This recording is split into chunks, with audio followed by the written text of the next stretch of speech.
My parents are making me lose my mind. My parents were making comments about my body. When I started wearing bras, my parents would get upset if we were on a trip and my brothers complained that I wasn't wearing one. Not at me, but that my brothers and I were fighting. Huh?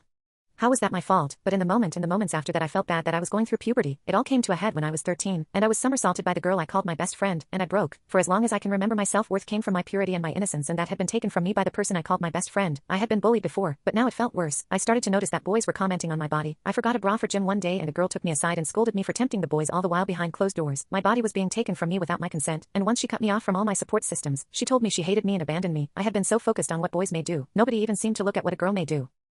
I am the only daughter in my traditionally Hispanic Catholic household. I was the precious flower in need of protecting. I was never allowed to do anything.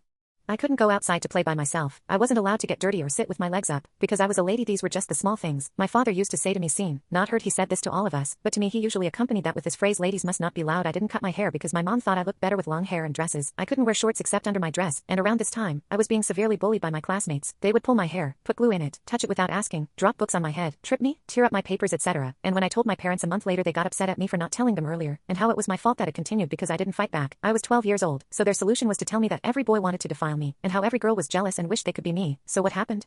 I started to feel that my self-worth was tied to my looks and virginity. I couldn't make regular friends, and the ones I did make I couldn't hang out after school because my parents didn't trust them, and didn't think I could make good friends, and every time we went out, and still to this day, my mother will make comments on my clothing, about how much it's showing, and when I was young and on the playground I was always scolded because older men were looking up my dress, and I was running around and acting childish. Still 12 here, this is when I started trying to find myself. I realized I was bisexual, and this is when I started to argue with my parents more about going to church. How could I go to a place where everything? It's gotten to the point that when they threaten me with my phone, electronics, or whatever I've been hyperfixating on, I don't care. I don't become emotionally attached to anything because I know that it is at risk of being destroyed. Strict parents can teach you a lot, like how to recognize who's walking by the sound of their feet, or how to fake being asleep, well enough to trick military veterans. I have done this, or my personal favorite, how to find a loophole in parental controls, like just getting a second browser app and connecting it to a new email. Then put parental controls on that email that you control from your drawing tablet, so they can't get control of that browser, or how to remotely control the family computer and put corn in your parents' personal user history so they get upset at it and try to clear it, resetting their settings in their process, without having to touch it and leave no trace. I don't watch corn, but I do sometimes like to screw with them, then they wonder how it got there. And if you get caught, just do the same thing a little differently. Strict parents aren't teaching their kids to be better than others, they're teaching them how to get better at hiding and finding loopholes, and then your kids don't trust you and you lose your relationship when they turn 18. It is my life. I'm not going to give it up just so I can cater and nanny to my parents' every whim. Don't get me wrong. If they need it, I'll take care of them. But I'm not going to do it because I have to, and it's my obligation as their child to return the favor of them raising me if I do. It will be because I want to, and I love them. That may sound cold and heartless, but I didn't choose to be born. They chose to have me, and when they did that, it was their obligation to raise the child they brought into the world. If they didn't want me, they shouldn't have had me, get an abortion, or put me up for adoption. But I'm not going to sacrifice my life just because they got a participation award for parenting.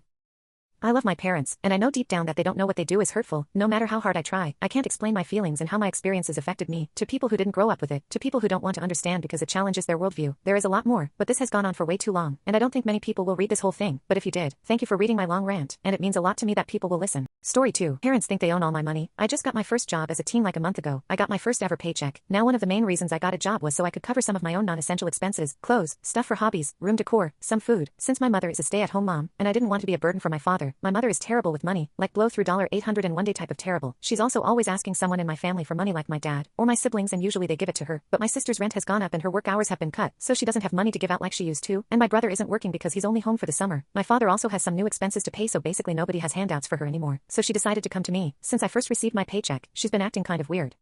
Like when I got it, she wouldn't leave me alone until I told her how much it was, even though I wasn't comfortable sharing that information with anyone, and then she started talking about how, in her culture, I'm a first-gen American, the entirety of a child's first paycheck is given to the parents as an offering and a way to show thanks for raising them. I told her that it's a good thing I wasn't born where she was, so I don't have to do that, and I thought she would stop, but then she brought up how it's been so long since she got a pedicure. It's been literally 3 weeks. I said okay, and then she asked me if I would pay for it. I gave her $30, how much our regular nail salon charges for pedicures, and she got upset and said it wasn't enough. I told her that I didn't have any more to spare, and she said I was being greedy. Okay, whatever. Then, we went grocery shopping, which she paid for. As usual, with my brother's EBT card, I got a few snacks/ingredients and my food came up to like $27, which isn't bad since I share my snacks with my siblings and I cook for them too. But then, my mother starts complaining like if you're gonna eat all that, then you're gonna have to start paying for it too. It's rude to try and bankrupt your brother. I was upset that she was making comments on my eating habits. She's always making comments about my body, and also frustrated that she was trying to milk more money out of me. So I just told her to put all my snacks and stuff down and that I didn't need them really anyway. She got even more upset and said I was making a scene and being spoiled, but I just ignored her. The thing is though, it's not just her. My father is acting like this too. First, I took a shower. I do take kind of long showers, like usually 30ish minutes, but this was never a problem until now. He literally stormed into the bathroom, like he actually slammed the door open, super uncomfortable for me but whatever, and told me that if I was gonna be wasting his water then I was gonna have to start pitching in for the water bill, and he was serious. So now I don't shower when he's home to avoid conflicts like this, and then, he told me to give him $50 to send to his family back home. I asked if he would pay me back, and he said he shouldn't have to, since he's never asked me to pay him back for raising me. Basically, maybe I'm actually just being too stingy. They're not wrong that they never asked me to pay them back for raising me, so maybe I do owe it to them. But also I really don't make that much and I think I should be allowed to spend my money how I want to. I'm literally going into my senior year which is so expensive already, and I don't want to spend all my money in the case of an emergency. I just really want to save, and they're not letting me do that, but if they're entitled, or maybe I am. Sorry if this is too long. Edit, a few days ago, I fell asleep on the couch, with my phone unlocked I guess, and right after I dozed off, I feel someone grab my phone, which was next to my head, and so I wake up, and I look at her all confused and ask her to give it back and she did, but she forgot, or doesn't know how, to close recently used apps, so when I opened the phone, I saw that she had opened the Zelle app. I don't want to accuse her of anything but I feel like if I'd woken up any later, she probably would have sent herself money or something. But that was really weird, to respond to a couple things I keep seeing / clearing things up.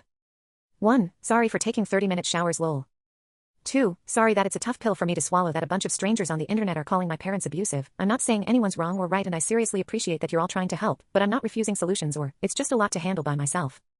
3. I'm kind of against talking to a trusted adult about all this, but it's not willful ignorance or anything. I don't have any close family so the only options would be a therapist or a school counselor. I can't see a therapist because my mother is anti-therapy and talking to a school counselor is risky because she's required to tell CPS, and a case like that would put my mother at a pretty high risk of deportation. It's pretty personal and I don't want into it, but there's that.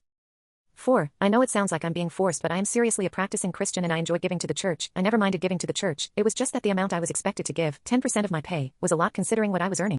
Story 3. I told my parents I used to have hobbies before they tore my interests apart, so I sat down to eat dinner last night and somehow it ended up as a lecture about how I don't do enough. My parents had issues with how antisocial I was, how I don't do school clubs, how I don't go out with my friends, I have no hobbies, no interest, etc., and that when I graduate next year I'll have issues. My dad basically said being like this would make it hard for me to get a job especially because I can't say I'm experienced in anything. He ended this by calling me an empty shell of a human being. This ticked me off. Genuinely everything this guy says makes me mad, and so I went on an outburst about what I like doing. I used to like painting until he said he won't buy me more paint because I'm wasting it on garbage art that looks awful. This was literally my second time painting. I was 8. I used to like baking and he told me my baking was burnt and nasty. It wasn't burnt. Me and my neighbors that I gave some of the baked goods to loved it. I used to like cooking and my mom said it wasn't good and I probably should stop before I poisoned them. They had a good laugh at my mom's joke. I used to like sewing and my mom said she wouldn't teach me since there's no point and I'd end up quitting anyways. She's referring to my other hobbies that I gave up but I had reasons for it. I liked skip roping, basketball, I liked dress designing, I liked embroidery, I liked hairstyling and doing nails, I liked writing novels and books in general. I was interested in ballet, gymnastics too. I liked writing poems. I had so many things I liked doing. I was in 3 clubs, FMP, Future Medical Profession Club, Baking Club, Photography Club, before my dad told me he wouldn't drive me anymore because it's too much work and I should study more instead of doing stupid activities. My mom would always make me cancel plans with friends because I'm not grown enough to go out to the mall or to cafes, or because she needs me home, to do nothing essentially. She just wanted me home. My friends and I have rifted apart because my parents would give me permission to go and last moment cancel. I wanted to be a cardiac surgeon as well but my parents said I'm not smart enough and there's just no way and to move on. I wanted to be a writer. They said it wouldn't pay enough. I wanted to be a scientist but that wouldn't be possible because I am stupid. I wanted to be a model and they said I'm unfortunately not the person modeling agency look for. They told me to try and become an actor. My mom joked and basically said I should try and be an actress because I'm so dramatic and I cry at everything. The last part was true. At the end of my outburst I was crying. At the end part I couldn't breathe due to how badly I was crying. I was once a child with interests too. They took it away from me. How can they call me an empty shell? My dad genuinely looked shocked and my mom was frowning and I just got up and went to my room. I haven't slept all night. I'm so angry and so sad. If I have a child I'd never do this to them. I called my friend at midnight and told her about what happened and she basically told me this was so wrong of me to do. My parents worked their butt off for me and that I should be grateful they're looking out for me before I waste too much time on something that won't benefit me. I thought I was going crazy. How is this my fault? I then texted my group chat and basically everyone stood up for my parents. Am I going insane?